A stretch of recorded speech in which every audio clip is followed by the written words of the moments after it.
je suis sexothérapeute aujourd'hui.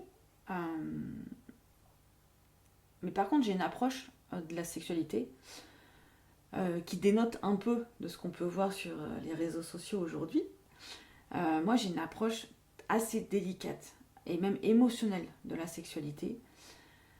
Je pars du principe que tout le monde a le droit à une sexualité épanouissante, quelle qu'elle soit.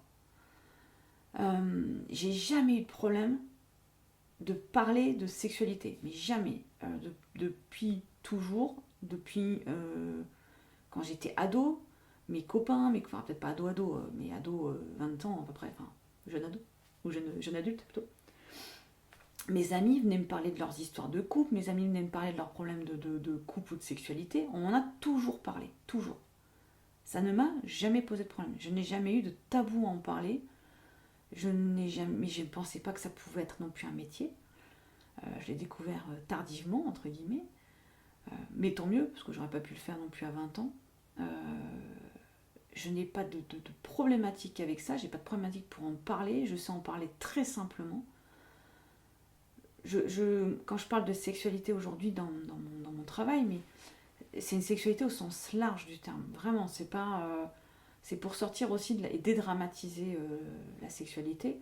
Moi, je parle plus d'intimité, de relations intimes que de sexualité en tant que telle. Pourquoi ? Parce que quand on parle de sexualité, on imagine toujours sexe, pénétration. Alors que pour moi, la sexualité, c'est juste l'envie d'une relation intime avec soi-même ou avec un autre. Et la sexualité, pour moi, elle commence déjà par ça.